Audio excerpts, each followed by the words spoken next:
देख रहे हैं नेटवर्क 33 राजकुमार के साथ। तो चलिए बढ़ते हैं आज की कहानी की ओर। दोस्तों, मेरा नाम राहुल है। मैं यूपी के लखनऊ का रहने वाला हूँ। इस घटना के घटने के बाद मुझे पूरी तरीके से विश्वास हो चुका था कि आत्मा का अस्तित्व भी इस धरती पर मौजूद है। रात के करीब 2 बज रहे थे। चारों ओर सन्नाटा सा छाया हुआ था। अचानक से मुझे एक आवाज़ सुनाई दी।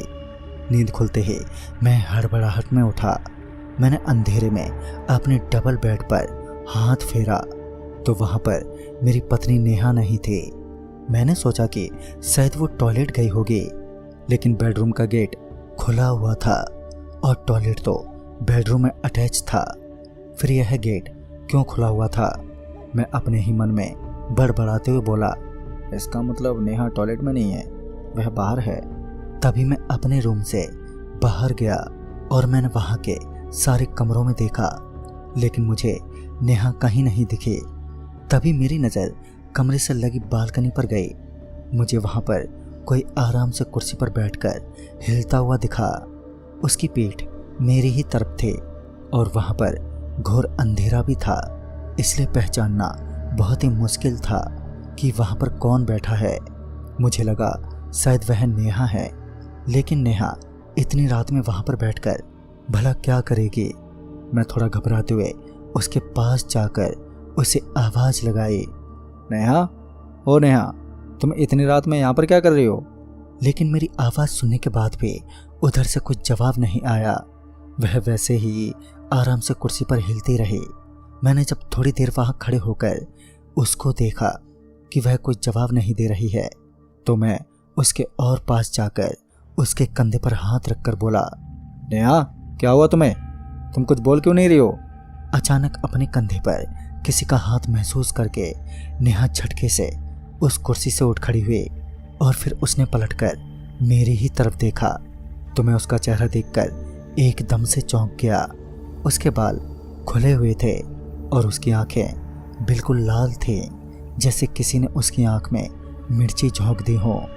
इस तरह से लाल और आंखों के चारों तरफ काजल अंदर नहीं बल्कि आंखों के बाहर था। पूरा चेहरा जैसे शरीर एकदम से सुन्न हो गया हो और होठों पर खून की तरह लिपस्टिक चारों ओर फैली हुई थी। उसकी शक्ल बेहद डरावनी लग रही थी। साथ में रात का माहौल उसे और भी खतरनाक बना रहा था। मैं उसकी शक्ल देखकर एकदम से घबरा गया और रही सही कसर नेहा के मुंह से निकले शब्दों ने पूरी कर दी थी। उसने कहा कि कौन सी नेहा की बात कर रहा है तू? अच्छा, तो तू अपनी पत्नी की बात कर रहा है? चला जा यहाँ से, यहाँ कोई नेहा वेहा नहीं है। नेहा की बात सुनकर और उसका हुलिया देखकर मैं पूरी तरह से घबरा गया। मेरी समझ में नहीं आ रहा था कि मेरी अच्छी भली नेहा को ये क्या हो गया है। मैंने लड़खड़ाते हुए कहा, नेहा, तुम्हें क्या हो गया है? यह तुम क्या बहकी बहकी बातें कर रही हो? अगर तुम नेहा नहीं हो तो फिर आखिर हो कौन? मेरी बात सुनकर नेहा की आंखें गुस्से से और भी ज़्यादा लाल हो गई और फिर वो बड़े ही गुर्राहट के साथ मुझसे बोली, मैं नेहा नहीं, उसकी बहन निधि हूँ। तूने नेहा से शादी करके उसकी ज़िंदगी बर्बाद कर दी। वह बेचारी मेरे पास आई थी और रो रो कर अपनी तकलीफ़ बता रही थी कि तूने कैसे उसका जीना हराम कर रखा है। वो तुझसे छुटकारा पाना चाहती है और मैं उसे छुटकारा दिलवाऊंगी। और इतना बोलकर वो कूदकर मुझ पर झपट पड़ी। उसने मेरी गर्दन एकदम से पकड़ ली। फिर वो मेरा गला दबाने लगी और साथ में बोली, मैं तुझे जिंदा नहीं छोड़ूंगी। अब नेहा मेरी गर्दन पूरी ताकत से दबा रही थी और मैं अपनी पूरी ताकत लगा रहा था। ताकत लगाकर भी मैं उसकी पकड़ से छूट नहीं पा रहा था। मुझे ऐसा लग रहा था जैसे कोई अनजानी ताकत नेहा के अंदर आ गई हो। बड़ी मुश्किल से मैंने दबी हुई गर्दन से बोलने की कोशिश की, नेहा, नेहा, छोड़ो मुझे। यह तुम क्या कर रही हो? तुम निधि कैसे हो सकती हो? निधि को तुम्हारे 7 महीने हो चुके हैं। प्लीज़ नेहा, होश में आओ। मैं तुम्हारा पति राहुल हूँ और तुम अपने पति को नहीं मार सकती। मेरी बात सुनकर नेहा को पता नहीं क्या हुआ कि उसकी पकड़ ढीली पड़ने लगी और फिर वह अचानक से बेहोश होकर ज़मीन पर नीचे गिर पड़ी। अपनी गर्दन से नेहा की पकड़ हटाते ही मैंने खांसते हुए लंबी लंबी सांसें ली और फिर थोड़ी देर बाद जब मैं नॉर्मल हुआ तो मेरी नजरें सामने बेहोश पड़ी नेहा पर गई। फिर मैंने डरते डरते नेहा को गोद में उठाया और फिर उसे बेडरूम में लाकर आराम से बेड पर लिटा दिया और फिर सोचने लगा कि इसे अचानक ये क्या हो गया था। कहीं सच में तो निधि की आत्मा इसके ऊपर नहीं आ गई थी। मैं सोचने लगा कि इतनी रात में मैं क्या करूं और किसके पास जाऊं।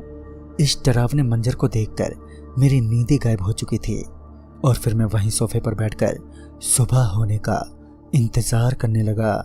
अरे आप वहाँ कहाँ सोफे पर सो रहे हैं? रात को तो आप इस बेड पर ही सोए थे। नेहा की आवाज़ सुनकर मैं हड़बड़ाते हुए उठा और नेहा को आंखें फाड़कर देखने लगा।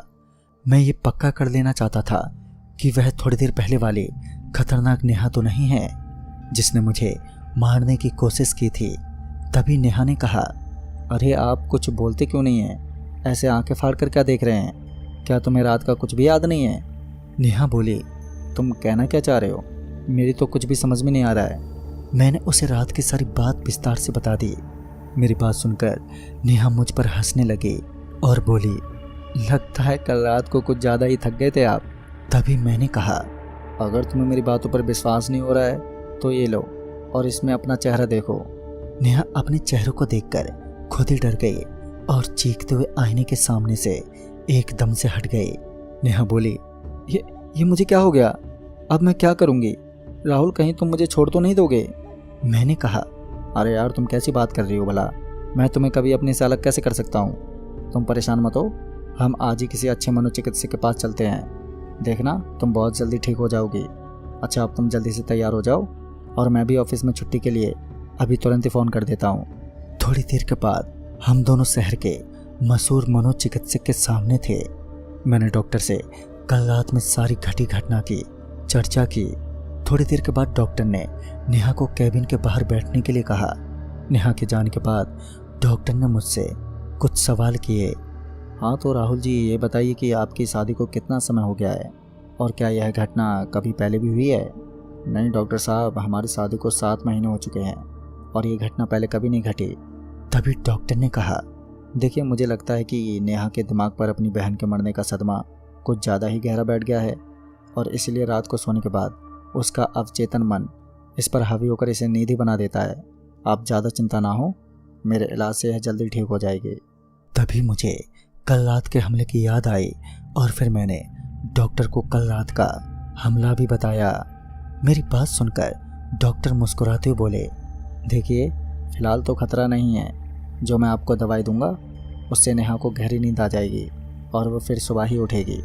डॉक्टर की बात सुनकर मुझे काफ़ी हद तक संतुष्टि हो गई और फिर मैं वहाँ से दवाई लेकर वापस अपने फ्लैट आ गया। धीरे धीरे कुछ दिन बीतते गए। एक दिन की बात है, मैं शाम को ऑफिस से करीबन 7 बजे अपने घर लौटा। मैंने फ्लैट की डोरबेल बजाई लेकिन गेट खुला नहीं। फिर मैंने थोड़ी देर वेट करके फिर से लगातार बेल बजाई लेकिन गेट फिर भी नहीं खुला। अब तक मेरे दिल की धड़कन ज़ोर ज़ोर से धड़कने लगी थी। मुझे लगा कोई अनहोनी ना हो गई हो और यह सोचकर मैं फ्लैट के गेट को तोड़ने के लिए ज़ोर ज़ोर से लात मारने लगा। शोर सुनकर पड़ोसी भी बाहर निकल आए। मैंने उन्हें सारी बात बता दी। वह लोग भी मेरे साथ गेट तोड़ने में मेरी मदद करने लगे। थोड़ी देर बाद वो गेट टूट गया और मैं दौड़ता हुआ अंदर गया तो नेहा उस कमरे में नहीं थी। मैं आवाज़ लगाते हुए दूसरे कमरों की तरफ दौड़ा और पीछे पीछे मेरे पड़ोसी भी। पर मैं जैसे ही अपने बेडरूम में पहुंचा तो वहां का दृश्य देखकर मेरी चीख निकल गई। दरअसल सामने ही फर्श पर एक बिल्ली की लाश पड़ी देखी और वहीं पर नेहा बेहोश पड़ी थी और उसके कपड़े खून से लथपथ थे। तभी मेरे दोस्त सूरज का फोन आ गया। सूरज जो कि मेरा बहुत ही करीबी दोस्त था। तभी सूरज ने कहा कि अरे राहुल, कहाँ पर है तू? मेरी चीख और डरावनी आवाज को शायद वह भी भांप चुका था। देख मुझे सच सच बता। तो मैंने उसे पूरा शुरू से लेकर अंत तक पूरी बात बताई और आज जो मैंने देखा तो उसे सुनकर उसके भी रोंगटे खड़े हो गए। वह मुझे मेरे कस्बे के पास रहने वाले एक तांत्रिक के बारे में बताया जो बहुत ही मशहूर थे। तभी हमारे घर के पास ही के डॉक्टर तिवारी जी वहां पर आ गए और नेहा का इलाज करने लगे। फिर थोड़ी ही देर में नेहा को होश आ गया, मगर नेहा को कुछ भी याद नहीं था। फिर मैंने भी यही सोचा कि वैसे ही नेहा की हालत ठीक नहीं है, अगर मैंने इन सब के बारे में उसे बताया तो उसकी हालत और भी बिगड़ सकती है। नेहा को मैंने वही दवाई दे दी जो हमें डॉक्टर ने दी थी और वो उसके बाद आराम से सो गई। फिर थोड़ी देर बाद मैं उन्हीं तांत्रिक बाबा के पास गया जिनके बारे में मेरे दोस्त सूरज ने बताया था। पहुंचते ही सबसे पहले मैंने उन तांत्रिक बाबा जी को पूरी घटना के बारे में बताया। उन्होंने मुझसे कहा कि नेहा बहुत ही बड़े खतरे में है, नेहा के ऊपर एक बहुत ही बुरी शक्ति का वास है। ये सुनकर मैं बहुत ही घबरा गया। बाबा जी ने मुझे शांत करते हुए बताया कि आज रात 12 बजे से अमावस्या की बहुत ही बुरी घड़ी शुरू हो जाएगी, जिसमें काली शक्तियों की ताकत 4 गुना बढ़ जाती है, और अगर वह काली शक्ति नेहा के शरीर पर हावी हो गई तो नेहा की जान भी जा सकती है। मैंने कहा, बाबा तो मुझे नेहा की जान बचाने के लिए क्या करना होगा? तभी बाबा ने कहा, अगर तुम्हें नेहा के अंदर से वह काली शक्ति निकालनी है तो आज रात 8 बजे नेहा को यहाँ पर ले आओ। और फिर ज़्यादा देरी ना करते हुए मैं तुरंत ही घर पहुँच गया। हालांकि नेहा वैसी की वैसी ही सो रही थी, लेकिन मुझे अंदर से एक अजीब सा डर भी लग रहा था कि कहीं उस महापूजा में कोई चूक ना हो जाए। मगर मुझे भगवान पर पूरा विश्वास था कि अगर काली शक्तियों की ताकत इतनी होती है तो भगवान की तो उनसे 100 गुना ज़्यादा होती है। अब वह समय आ गया था जब नेहा को उन तांत्रिक बाबा के पास लेकर जाना था। नेहा अभी सोकर उठ चुकी थी, तो मैंने उससे कहा, नेहा चलो कहीं बाहर चलते हैं। तभी नेहा ने कहा, राहुल तुम इतनी रात के मुझे कहाँ ले जा रहे हो? तभी मैंने कहा, अरे दरअसल आज मैंने ये सोचा क्यों ना आज का खाना बाहर जाकर खाएं। क्यों, मेरा ये तरीका तुम्हें अच्छा नहीं लगा? तभी नेहा ने कहा, नहीं नहीं ऐसा कुछ नहीं है, आखिर तुम कह रहे हो तो चलो चलते हैं। फिर जैसे जैसे हम लोग तांत्रिक बाबा के पास पहुंचते जा रहे थे तो मेरे दिल की धड़कनें तेज होती जा रही थी। आखिरकार हम लोग वहां पर पहुंच गए तो नेहा ने कहा, अरे राहुल ये तुम मुझे कहाँ ले आए? तभी मैंने कहा, नेहा अंदर तो चलो फिर बताता हूँ। तो नेहा बोली, नहीं नहीं मैं अंदर नहीं जाऊंगी, मुझे नहीं जाना। फिर धीरे धीरे नेहा की हालत बहुत ही बिगड़ने लगी। वह उसी तरह बर्ताव करने लगी जैसे उसने पहले भी किया था। उसकी आवाज़ फिर से बहुत भारी होने लगी और अब मुझे पूरा यकीन हो गया था कि उसके अंदर वही काली शक्ति आ गई है। और उसे रोकने के लिए 4 बाबा जी नेहा को अंदर ले जाने लगे और फिर उन्होंने नेहा के ऊपर कुछ मंत्र पढ़कर उसके ऊपर पानी छिड़का, जिससे नेहा का आपा अब बाहर हो चुका था और उस समय मेरा बदन ऊपर से नीचे तक अब हिल चुका था। नेहा अब हवा में उड़ रही थी और वह आत्मा नेहा को बहुत ही तकलीफ पहुंचा रही थी। तभी नेहा दीवार पर अपना सर पीटने लगी। उसके सिर से खून निकल रहा था। एक तरफ वह काली शक्ति की आवाज आ रही थी और कभी नेहा की चिल्लाने की आवाज आ रही थी। फिर बाबा जी बहुत ही तेज तेज मंत्र पढ़ने लगे थे। फिर नेहा बच्चों जैसी बात करने लगी जैसे कि वह पहले की तरह ठीक हो गई है। मगर बाबा जी ने कहा, इसके शरीर में एक छलावा है, यह बस हमें गुमराह करने के लिए वह बहाना कर रही है। तभी बाबा जी ने तुरंत ही एक घेरा बनाया और बोला, इसके बाहर हमें नहीं जाना है, नहीं तो वह आत्मा हमें भी नुकसान पहुंचा सकती है। फिर धीरे धीरे मंदिरों की आवाज और भी तेज होती रही। अब लगता है कि वह आत्मा की शक्ति धीरे धीरे कम हो रही थी। नेहा पहले जैसे जमीन पर आ गई थी, मगर उसकी आवाज अभी भी वैसी ही थी। फिर थोड़ी देर बाद वह बेहोश हो गई। मैं तुरंत ही उस घेरे से बाहर निकला और यही मेरी सबसे बड़ी गलती थी। जैसे ही मैं उस घेरे के बाहर निकला और नेहा के पास पहुंचा तो वह आत्मा फिर खड़ी हो गई और मेरी गर्दन दबाकर मुझे जमीन से घसीटने लगी। तभी उन बाबा जी ने कुछ ऐसा किया कि नेहा तुरंत ही जमीन पर आकर गिर पड़ी। और फिर बाबा जी उससे ये पूछने लगे, कौन है तू और क्या चाहती है और इस बच्ची के अंदर क्यों आई है? तभी नेहा ने जो बोला उसे सुनकर तो मेरे रोंगटे खड़े हो गए। उसने कहा कि मैं निधि हूँ। तभी मैंने कहा, निधि निधि तुम नेहा की बहन हो ना, तो तुम क्यों उसे नुकसान पहुंचा रही हो? नेहा तो तुमसे बहुत प्यार करती है। वो बोली, और मैं तुमसे। मैंने कहा, क्या क्या मतलब तुम्हारा? तो उसने कहा, मतलब शायद तो भूल गया, 7 महीने पहले तुमने मुझसे प्यार किया था और उसके बाद मुझे छोड़कर मेरी बहन से शादी कर ली। इतना बोलते ही मुझे सब कुछ याद आ चुका था। मैंने हाथ जोड़कर निधि से माफ़ी मांग ली और उसके बाद पता नहीं कैसे, लेकिन अब सब कुछ सामान्य हो चुका था। उसके बाद मैं नेहा को लेकर घर आ गया।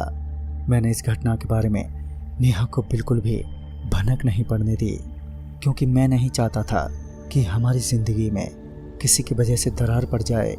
और आज हम दोनों के बीच में सब कुछ बिल्कुल ठीक है। शायद उस दिन तांत्रिक बाबा ने हमारी मदद ना की होती तो आज मेरी पूरी ज़िंदगी खराब हो जाती। लेकिन मेरा इरादा भी निधि का दिल दुखाना नहीं था, क्योंकि मेरे घर वालों ने मेरी शादी नेहा के साथ तय कर दी थी। तो उस वक्त मैं भी मजबूर था, पर आज हम दोनों के बीच अभी तक सब कुछ ठीक चल रहा है। तो दोस्तों, इस कहानी में बस इतना ही। तब तक के लिए बाय एंड टेक केयर।